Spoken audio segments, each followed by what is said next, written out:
누가복음 1장 5절에서 23절까지 말씀을 봉독해 드립니다. 누가복음 1장 5절에서 23절까지의 말씀입니다.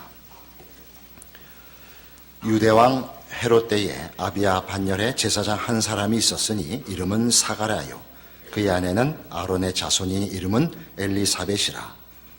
이 두 사람이 하나님 앞에 의인이니 주의 모든 계명과 규례대로 흠이 없이 행하더라. 엘리사벳이 잉태를 못하므로 그들에게 자식이 없고 두 사람의 나이가 많더라. 마침 사가랴가 그 반열의 차례대로 하나님 앞에서 제사장의 직무를 행할세 제사장의 전례를 따라 제비를 뽑아 주의 성전에 들어가 분향하고 모든 백성은 그 분향하는 시간에 밖에서 기도하더니 주의 사자가 그에게 나타나 향단 우편에 선지라. 사가랴가 보고 놀라며 무서워하니 천사가 그에게 이르되 사가랴여 무서워하지 말라. 너의 간구함이 들린지라. 내 아내 엘리사벳이 내게 아들을 낳아주리니 그 이름을 요한이라 하라. 너도 기뻐하고 즐거워할 것이요 많은 사람도 그의 태어남을 기뻐하리니 이는 그가 주 앞에 큰 자가 되며 포도주나 독한 술을 마시 아니하며 모태로부터 성령의 충만함을 받아 이스라엘 자손을 주 곧 그들의 하나님께로 많이 돌아오게 하겠습니다. 그가 또 엘리야의 심령과 능력으로 주 앞에 먼저 와서 아버지의 마음을 자식에게 거스리는 자를 의인의 슬기에 돌아오게 하고 주를 위하여 세운 백성을 준비하리라. 사가랴가 천사에게 이르되 내가 이것을 어떻게 알리요? 내가 늙고 아내도 나이가 많으니이다. 천사가 대답하여 이르되 나는 하나님 앞에 서 있는 가브리엘이라. 이 좋은 소식을 전하여 내게 말하라고 보내심을 받았노라. 보라, 이 일이 되는 날까지 내가 말 못하는 자가 되어 능히 말을 못하리니 이는 내가 내 말을 믿지 아니함이거니와 때가 이르면 내 말이 이루어지리라 하더라. 백성들이 사가랴를 기다리며 그가 성전 안에서 지체함을 이상히 여기더라. 그가 나와서 그들에게 말을 못하니 백성들이 그가 성전 안에서 환상을 본 줄 알았더라. 그가 몸짓으로 뜻을 표시하며 그냥 말 못하는 대로 있더니 그 직무의 날이 다 되매 집으로 돌아가니라. 예수 그리스도의 등장은 당시 유대 사회에서는 놀라운 사건이었을 것입니다. 예수 그리스도는 아브라함과 다윗의 자손이며 예언되고 약속된 하나님의 종입니다. 그럼에도 불구하고 그는 오셔서 유대 사회가 가지고 있었던 전통을 무참히 공격하셨습니다. 그리고 오직 유대인들에게만 허락되었던 하나님의 선민이라는 정체성을 빼앗아 온 인류에게 나누어 주시고 오히려 저들의 잘못된 그 신앙들이 본인들에게 올무가 될 것이라 라고 공격하셨습니다. 그런 면에서 보자면 예수 그리스도로부터 시작하는 신약 시대는 구약의 어떤 실패와 잘못을 이제 닫고 새로운 시대, 새로운 내용을 여는 것으로 보입니다. 그러나 우리가 성경을, 구약과 신약을 함께 가지고 있는 것 같이 오늘 우리가 보는 누가복음에서도 예수 그리스도의 등장은 구약의 신앙과 또는 역사와 전통과 연속선상에 있다고 소개합니다. 바로 그런 이유 때문에 구약적 전통 속에서 예수 그리스도를 증언하고 그 길을 준비하는 세례 요한이 탄생하는 것입니다.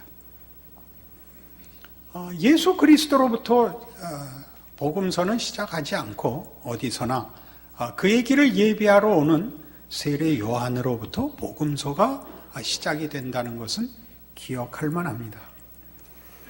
그러나 여기에는 우리가 꼭 이해하고 확인하고 넘어가야 할 부분이 있는데 구약이 신약을 낳았느냐라는 질문입니다. 구약이 신약을 낳는다. 그렇게 얘기하면 보통 복잡한 깊은 문제가 아닙니다. 이렇게 한번 얘기해 보시죠. 구시대가 신세대를 낳느냐? 그러면 여러분 뭐라고 답하시겠습니까? 낳아주긴 했지만 연속성은 거부하실 수 있습니다. 우리 현실적으로 저도 어느 틈에 기성세대가 됐는데 우리 젊은 세대들이 제일 반발하는 것이 그거죠. 어른들이 우리에게 해준 게 뭐 있냐 얘기고, 어른들은 그 얘기만 들으면 그냥 뭐 또 분노하기 일쑤입니다. 우리가 먹고 싶은 거 안 먹고 입고 싶은 거 안 입고 먹여주고 공부시켜놨더니 이제 와서 이런 배신을 때리기냐. 이게 중요한 싸움거리가 되고 말았는데, 이 문제가 성경에도 등장한다는 사실이죠.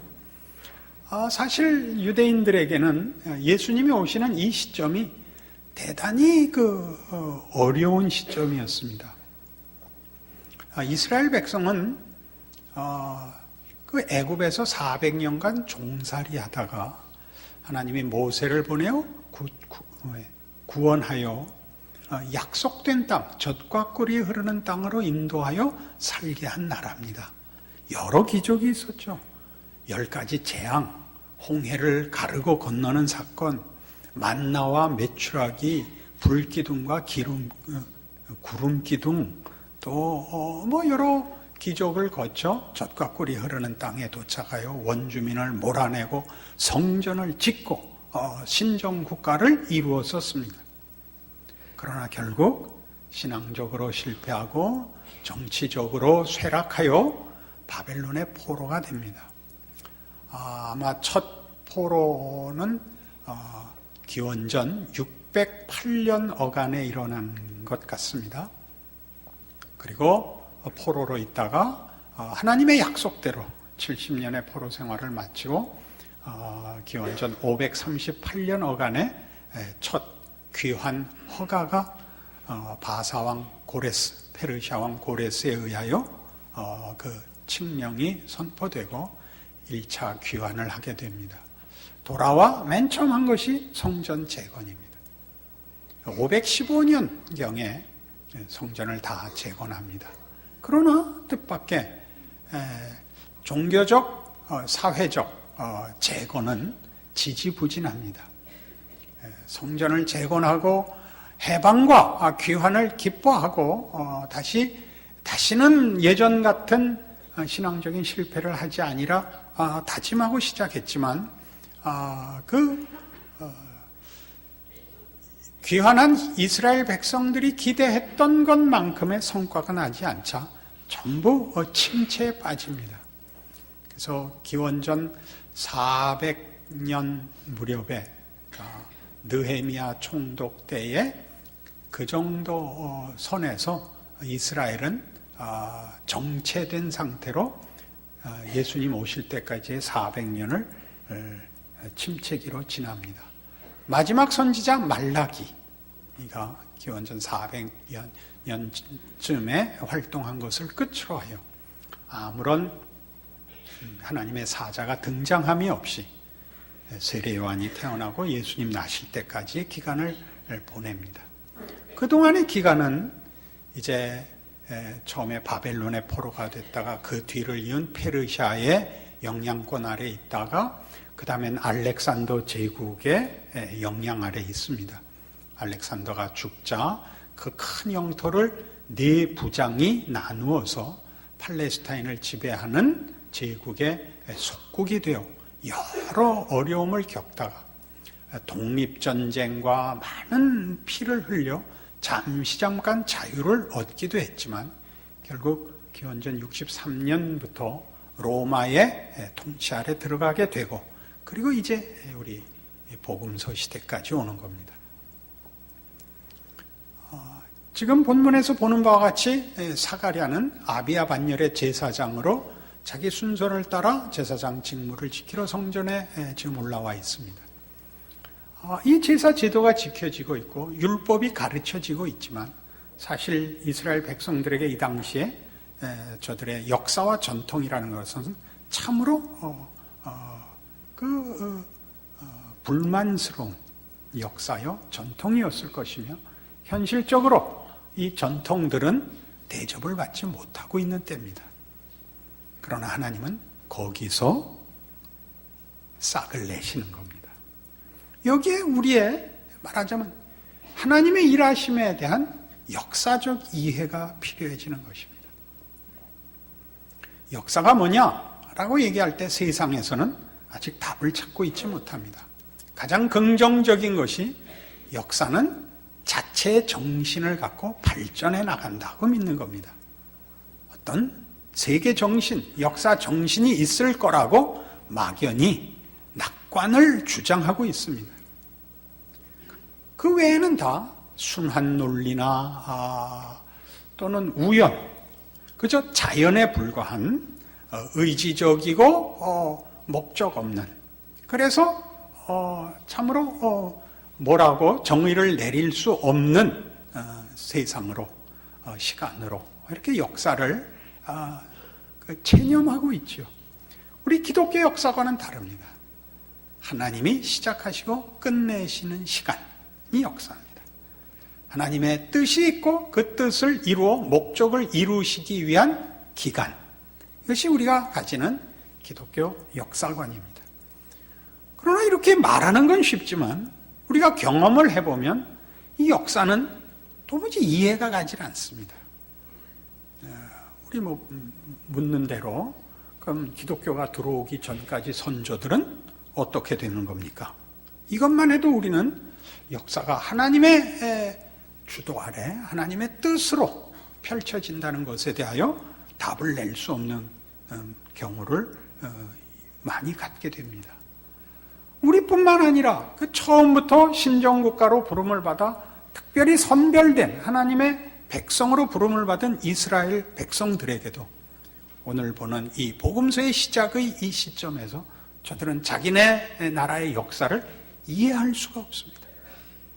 하나님이 창조주시고 하나님이 우리 백성을 특별히 부르셨고 그 큰 기적과 애정으로 간섭을 했다면 역사가 이 모양 이 꼴이 되어 현실에 이르렀는가? 라는 질문은 가질 수밖에 없는 것입니다.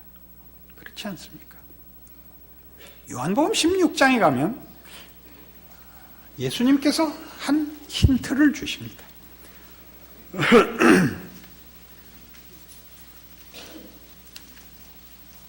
요한복음 16장 1절. 내가 이것을 너희에게 이르면 너희를 실족하지 않게 하려 하며 사람들이 너희를 출교할 뿐 아니라 때가 이르면 물은 너희를 죽이는 자가 생각하기를 이것이 하나님을 섬기는 일이라 하리라. 그들이 이런 일을 할 것은 아버지와 나를 알지 못함이라. 오직 너희에게 이 말을 한 것은 너희로 그때를 당하면 내가 너희에게 말한 이것을 기억나게 하려 하며 처음부터 이 말을 하지 아니한 것은 내가 너희와 함께 있었습니다. 지금 내가 나를 보내신 이에게로 가는데 너희 중에서 나더러 어디로 가는지 묻는 자가 없고 도리어 내가 이 말을 함으로 너희 마음에 근심이 가득하였도다. 그러나 내가 너희에게 실상을 말하노니 내가 떠나가는 것이 너희에게 유익이라.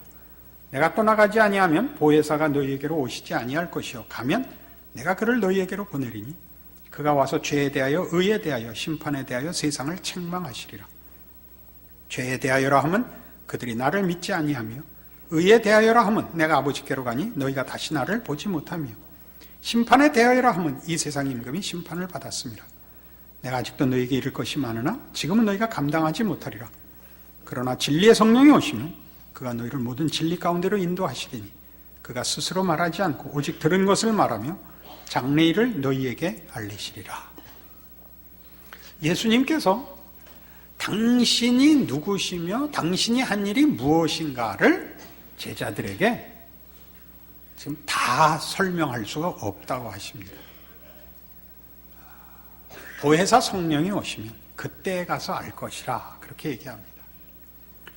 우리는 한 사람을 이해하는 데 있어서 그 사람을 만나는 것보다 더 좋은 방법이 없는 것을 압니다.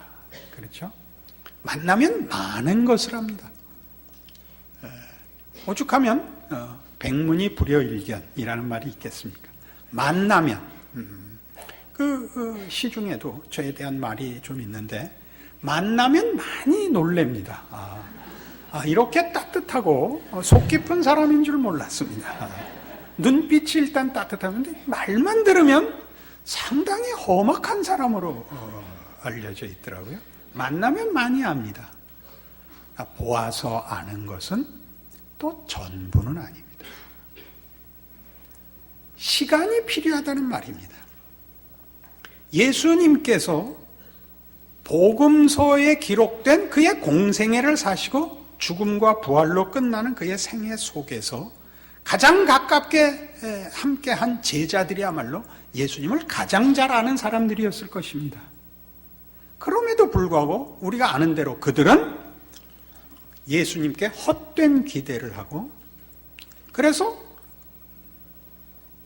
절망하고 배신하고 도망갔던 사실을 압니다.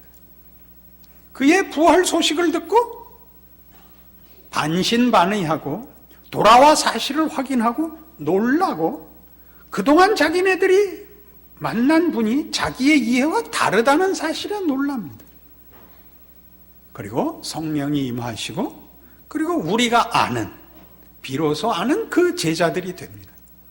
그런 의미에서 예수님과 함께 있었던 제자들보다 함께 있지 않았던 사도 바울이 예수 그리스도와 그의 일하신 내용에 대하여 예수와 함께 있었던 제자들보다 더 많이 아는 것입니다. 그게 무슨 차이가 있길래요? 시간이라는 차이가 있습니다. 시간이라는 것은 우리가 어떤 진리를 어떤 내용을 한 번 보면 아는 존재가 아니라는 것을 말합니다. 우리는 그것을 내가 이해하고 내가 선택한 것으로 다 소유하는 것이 아니라 겪어봐야 된다는 것이죠. 상대방을 여러 경우에서 겪어봐야 되는 것뿐만 아니라 내가 이해하고 기대하고 믿는 것을 내가 겪게 되는 여러 현실 속에서도 그 이해와 믿음을 확보해야만 비로소 상대방을 제대로 알게 되는 것입니다.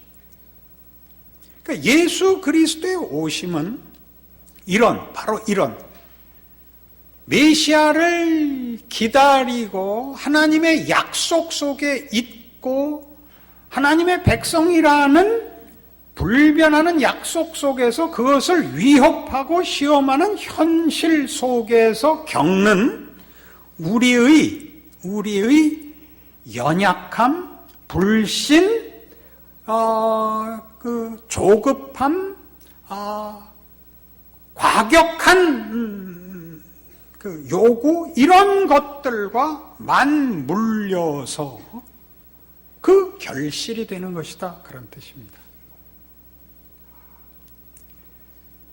우리는 이스라엘 백성이 예수 그리스도를 그토록 오랫동안 기다리면서 어떤 심정에 있었을까? 어떤 현실 속에 있었을까 하는 것을 사실은 우리의 짧은 인생 속에서 비슷하게 경험합니다. 여러분은 어느 날 어떤 신비한 방법으로 예수를 만나고 예수를 믿게 되었을 것입니다. 그리고 그 믿음 속에는 기대와 하나님의 약속에 대한 소망이 여러분의 결정 그리고 여러분의 인생을 방향 잡도록 했을 것입니다. 그럼에도 불구하고 여러분들의 신앙 현실이 여러분 스스로에게도 마음에 들지 않는 이유는 그 믿음과 그 소망이 우리 짧은 인생 속에서 경험하게 되는 현실을 완벽하게 극복하기에는 내 믿음과 기대와 이해와 하나님이 일하심이 다르더라는 사실 때문입니다. 우리의 기대대로라면 우리에게 한숨 쉬고 걱정할 것이 없도록 인도하시는 것이 하나님이신 가장 우선하는 책임이 아니겠는가 싶은데 하나님은 거의 우리가 거부하고 외면하고 자폭하고 도망가고 거의 분노하는 것까지도 놔두신다는 데에 우리가 놀랍니다. 그러나 바로 그런 우리가 하나님을 향하여 정성을 바치고 믿음을 바치고 목숨을 바치는 것 속에서 세례 요한이 태어나고 예수가 결실하는 것이 아니라 예수의 오심은 우리의 절망과 포기와 체념과 무력 속에서 하나님이 일하시는 것을 말하고 있습니다. 그렇다면 우리가 예수를 만들어내는 것이 아니요 우리가 싹을 내는 것이 아닌 이 결코 아무런 가치도 추출해낼 수 없는 이 긴 시간들과 경우들이 왜 필요하단 말인가? 라는 질문 앞에 서게 됩니다. 이사야 43장에 가면 구약성경 1019페이지입니다. 하나님의 이런 위로의 말씀이 있습니다. 이사야 43장 1절입니다. 야곱아, 너를 창조하신 여호와께서 지금 말씀하시느니라. 이스라엘아, 너를 지으신 이가 말씀하시느니라. 너는 두려워하지 말라. 내가 너를 구속하였고 내가 너를 지명하여 불렀나니 너는 내 것이라. 네가 물 가운데로 지날 때에 내가 너와 함께 할 것이라. 강을 건널 때에 물이 너를 침몰하지 못할 것이며 네가 불 가운데로 지날 때에 타지도 아니할 것이요 불꽃이 너를 사르지도 못하리니 대저 나는 여호와 네 하나님이요 이스라엘의 거룩한 이요 네 구원자임이라. 내가 애굽을 너의 속량물로 구수와 스바를 너를 대신하여 주었노라. 네가 내 눈에 보배롭고 존귀하며 내가 너를 사랑하였은즉 내가 네 대신 사람들을 내어주며 백성들이 네 생명을 대신하리니 두려워하지 말라.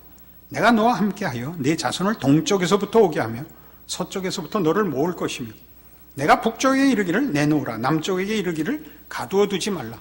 내 아들들을 먼 곳에서 이끌며 내 딸들을 땅끝에서 오게 하며 내 이름으로 불려지는 모든 자 곧 내가 내 영광을 위하여 창조한 자를 오게 하라. 그를 내가 지었고 그를 내가 만들었느니라. 포로된 이스라엘에게 주는 위로의 말씀입니다.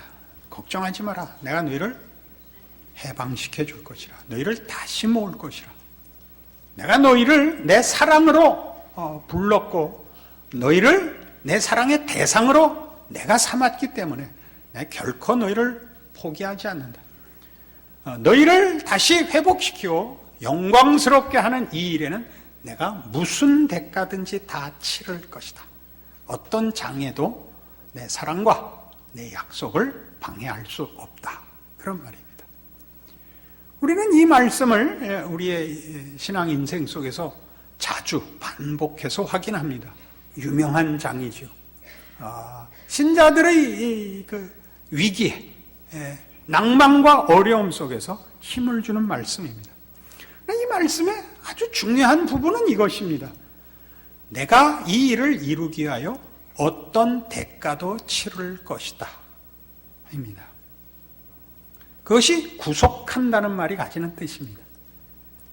너를 구원하기 위하여 그 구원에 드는 어떤 비용도 감수할 것이다. 우리는 그것이 하나님의 사랑일 것이라고 크게 묶어서 이해합니다. 하나님이 이 일을 위하여 눈물도 흘리실 것이며 애도 타실 것이며 그러기 위하여 이렇게 가만히 앉아서 이 일을 하시는 것이 아니라 벌떡 일어나 버선발로 걸어 나오실 것이다.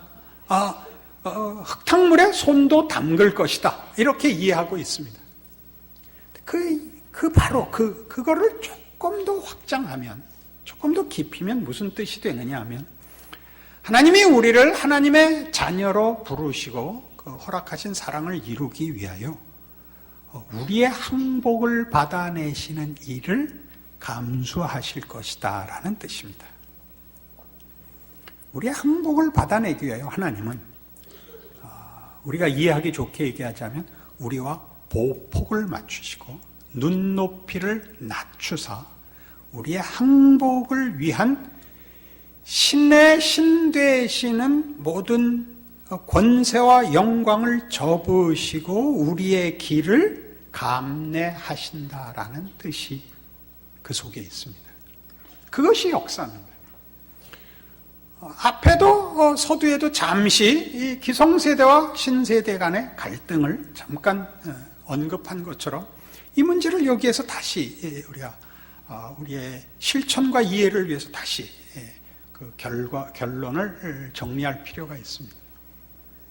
우리 시대는 배고픈 시대였고 배고픈 것을 면하는 것이 무엇보다 최우선했습니다.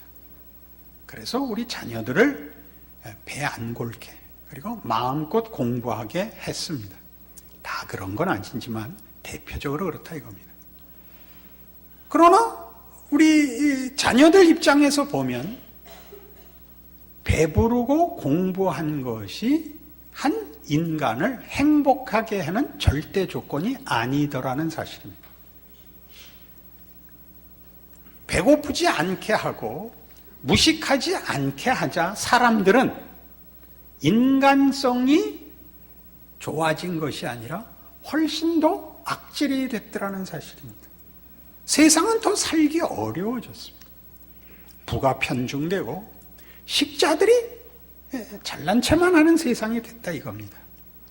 도대체 부모가 해준 게 뭡니까? 이게 이제 자녀들의 불만입니다. 그럼 우린 배고픈 시대였으니까 당연히 너 엄마 밥 먹고 좋은 거 입었잖아. 이게 우리 답이고 우리 자녀들은 끊임없이 아무것도 해주지 않았습니다. 부모들은 다 해줬다고. 여기에 서로 틀린 얘기를 하고 있는 겁니다. 우리가 해준 것이 한 인간의 절대적인 충족 요건이 아니라는 사실. 또 그것이 부모가 자식에게 해줄 수 있는 일이 아니라는 사실. 그것은 하나님밖에 해줄 수 없는 것. 인간의 영혼의 문제라는 사실. 이걸 두리뭉술하게 넘어가자는 얘기가 아닙니다. 역사가 증명하는 것이기 때문에 그렇습니다. 우리는 중세 때 서구 역사입니다마는 기독교 신앙의 안목에서 보니까 이렇게 요약할 수 있습니다.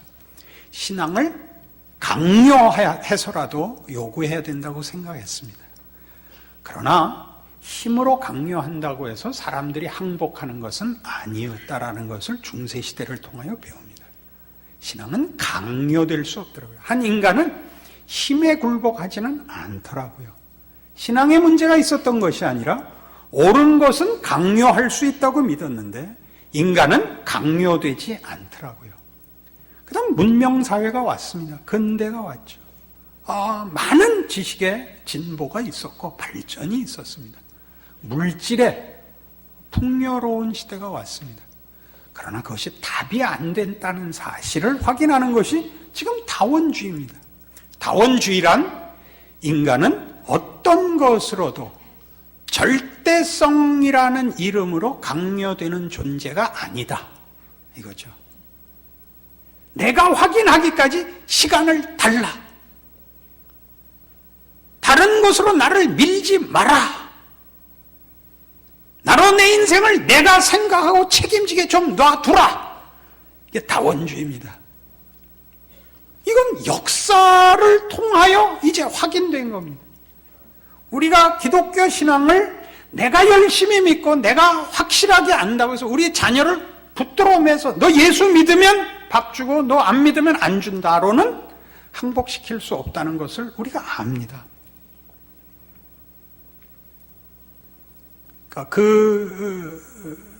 한 개인이 얼마나 신앙이 좋은가를 자녀를 보면 안다.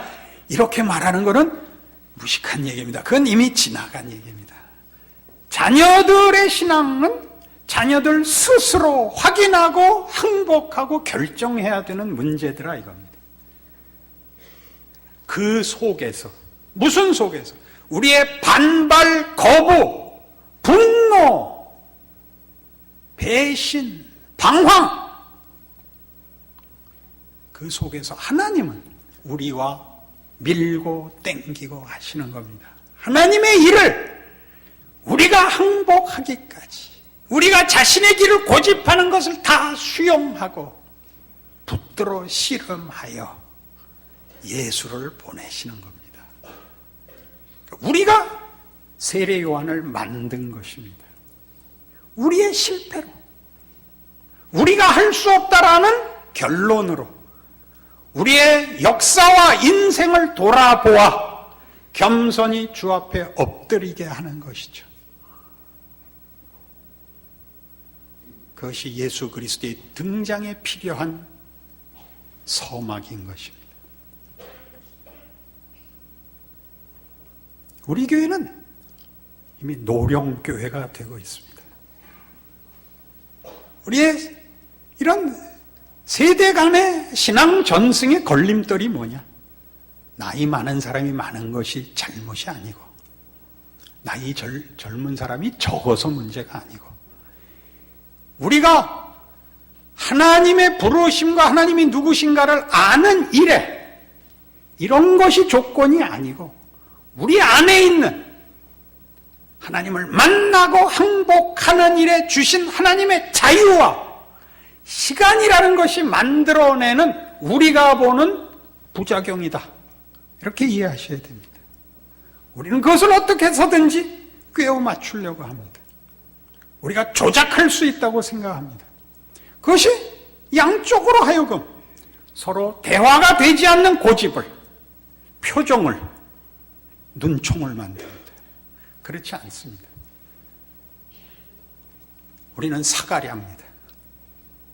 나이 많고 낙이 없고 저게 제사장이래라는 손가락질을 받으면서 믿음을 지키고 있는 자인데 아무런 실력이 없고 아무런 증거할 확보된 힘이 없습니다. 오늘 천사가 나타나서 너 아들을 낳을 거다. 그럴 리가요. 그래서 벙어리가 된 자들입니다. 우리는 젊은 여러분들 앞에 큰 소리칠 모든 것이 차단되어 있습니다. 무엇만 아느냐? 하나님이 하나님이신 걸 알고 있습니다. 그러나 우린 벙어리입니다. 여러분에게서 그 열매가 나타나기까지 우리는 할 말이 없습니다. 우리가 이런 마음을 갖고 있는 것, 여러 젊은이들 기억해 주시기 바랍니다. 여러분은 그래서 부디 세례 요한을 만나시고 예수를 만나십시오. 그래서 우리가 함께 입을 열어 하나님이 우리와 그동안 함께 하셨었다, 너에게 나타난 그 하나님이 우리 하나님이셨다 라고 함께하는 그날이 있도록 이제 복음서를 열고 예수를 만날 준비를 하시고 우리 동일하게 한 자리에 하나님의 사랑과 약속을 기다리는 자로 동일한 형편에 있다는 것 이해하여 세대차 같은 것으로 싸우지 말고, 눈에 힘주지 말고, 도망가지 말고, 못마땅해 하지 말고 하나님의 자비로우심과 기다리심 앞에 무릎 꿇기로 하십시다. 기도하겠습니다. 하나님 아버지, 은혜를 감사합니다. 천지를 창조하시고 역사를 주관하시고 이 세상을 심판하여 영원한 나라를 주실 우리 아버지 하나님, 우리 선조의 하나님이셨고 우리의 하나님이시며 우리의 자녀들의 하나님이실 영원하시고 신실하신 예수 그리스도를 보내신 우리 아버지 하나님, 우리를 이 자리에 세우고 우리 자녀에게 신앙을 고백해 하고 증거케 하신 그 큰 은혜와 기적으로 우리 자녀들과 그의 영혼과 인생을 지켜 주시옵소서. 저들과 함께 하나님을 찬양할 복을 우리 교회에 허락하여 주시옵소서. 지금은 우리 주 예수 그리스도의 은혜와 하나님 아버지의 극진하신 사랑과 성령님의 교통하심이 영원하신 하나님, 신실하신 하나님, 기다리시는 하나님, 사랑하시는 하나님, 승리케 하시는 하나님, 그 하나님을 바라보게 하고 그 약속의 진실성을 확인케 하고 기다리심을 이제 마음에 확인하고 겸손히 진심으로 하나님을 구하여 우리의 답으로 삼고 우리의 인생의 내용으로 삼고 사명으로 가지리라 약속하고 돌아가는 심령들 위해 영원토록 함께 있을지어다. 아멘.